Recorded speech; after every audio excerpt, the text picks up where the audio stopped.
तो जो जिस शरीर में प्रवेश करता है वो अपने आप को वही मान बैठता है। आप कबूतर के शरीर में प्रवेश कर जाओ तो कबूतर मानोगे अपने आप को, फिर मनुष्य के साथ पहचान नहीं कर पाओगे आप कबूतर के साथ पहचान करते हो? नहीं करते हो। वृक्ष आपके साथ पहचान करता है? नहीं करता। आप वृक्ष के साथ पहचान करते हो? नहीं करते हो। समझ गए आप? ऐसा नहीं कि मारुति 800 में बैठकर आप सोच रहे मुझे मर्सिडीज का आनंद क्यों नहीं आ रहा, इतने झटके क्यों लग रहे हैं मुझे, कितने पैसे दिए आपने, तो तुम क्या सोच रहे हो तुम्हें ऑडी और मर्सिडीज का आनंद मिलेगा? जैसा कर्म किया वैसा फल मिलेगा तुम्हें। इसी तरह का भौतिक शरीर हमें मिलता है, और भौतिक शरीर में जैसे ही प्रवेश कर जाता है वो अपने को चिड़िया मानता है, कुत्ता मानता है, बिल्ली मानता है, सुअर मानता है, जो भी मानता है, और उसी को वो शाश्वत समझने लगता है। क्या माया है देख भगवान की। जिस शरीर में आप प्रवेश करेंगे उसी में ही आपको बड़ा आनंद आएगा। जैसे यहाँ पे कबूतर घूमते रहते हैं, आकाश में उड़ते हैं, खेलते रहते हैं, मजा आता है उनको। आप कोरोना वायरस के चक्कर में परेशान हो, सब नाक में जो है मुंह में मास्क लगा के घूम रहे हो और कबूतर मजे ले रहे हैं, कोई दिक्कत नहीं है। एक एयरपोर्ट में देखा, पूरा जो है उनका फैमिली जा रहा है, वो पक्षियों का डक डक बतख का पूरा परिवार जो है, जहां से जो है क्या कहते हैं टेक ऑफ होता है प्लेन का, उस एरिया से वो लोग अपना घूम के जा रहे हैं, क्योंकि कोई प्लेन ही नहीं है। सारे इंसान जो है अंदर बंद हैं कमरों में मास्क लगा के, अब पशु पक्षी आज़ाद घूम रहे हैं बड़े आनंद में। डॉल्फिन निकल आए, कहीं पेंगुइन निकल आए, कभी कोई निकल आए, सब जानवर बाहर आ गए, बड़े आनंद में, बड़े खुश हैं। उनको पता ही नहीं है कि मनुष्य समाज में लोग, मानव समाज में लोग किस तरह से दुखी हैं, कितना परेशान है वायरस के कारण, कोई मतलब नहीं है उनको उससे। बड़े खुश हैं वो लोग, हमसे ज्यादा खुश हैं अभी पशु। हम बड़े खुश थे ना पहले, अब उनके खुश होने का समय आया है।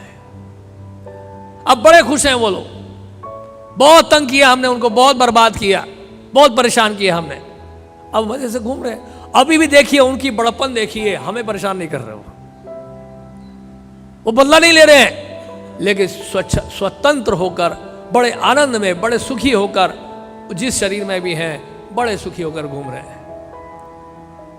और आप मास्क लगा के घूम रहे हो, कमरे में बंद हो, इधर नहीं जाना, उधर नहीं जाना, यहाँ नहीं हंसना, वहाँ नहीं रोना, यहाँ नहीं खाना, वहाँ नहीं खाना, यहाँ नहीं लेटना, वहाँ नहीं लेटना, वहाँ नहीं उड़ना, यहाँ नहीं जाना। ऊपर उड़ोगे तो क्वारंटाइन में रहना पड़ेगा, ट्रेन में जाओगे तो ऐसा होगा, बस में जाओगे तो ऐसा होगा, बाएं जाओगे, दाएं जाओगे, ऊपर जाओगे, कितनी सारी समस्याओं से घिरे हो।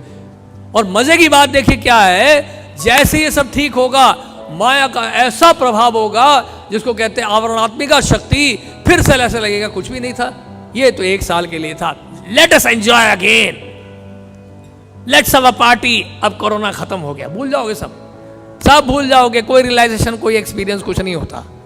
सब माया के प्रभाव में फिर से दोबारा उसी चक्र में, इंद्र तृप्ति में लग जाएंगे, फिर से दोबारा पुनर्मूषिका भवा। मूषिका भवा नहीं, मूषिका भवा तो चलो वो फिर जो है कुछ तो एहसास करे कि भाई चूहा बन गया, पहले शेर बनने की कोशिश कर रहा, लेकिन अब ऐसा नहीं है। तो जैसे ही सब कुछ ठीक होगा, सब भूल जाएंगे हम लोग। जैसे जैसे कोई व्यक्ति बीमार होता है, बुखार होता है, मरकट वैराग्य जिसको कहते हैं, यानी कि आपका वैराग्य स्मशान भूमि तक सीमित है। जैसे कोई मरा, सब लोग रोने लगे, दुखी हो गए, शोक सभा में गए। आजकल तो वो भी नहीं हो रहा है। एक बहुत बड़े उद्योगपति, अभी पता चला हमें, किसी ने बताया था, बहुत बड़े उद्योगपति, जब उनकी मृत्यु हुई उसी दिन शाम को उनके घर वाले जो हैं सब लोग शराब पी रहे हैं, सेम डे रात को।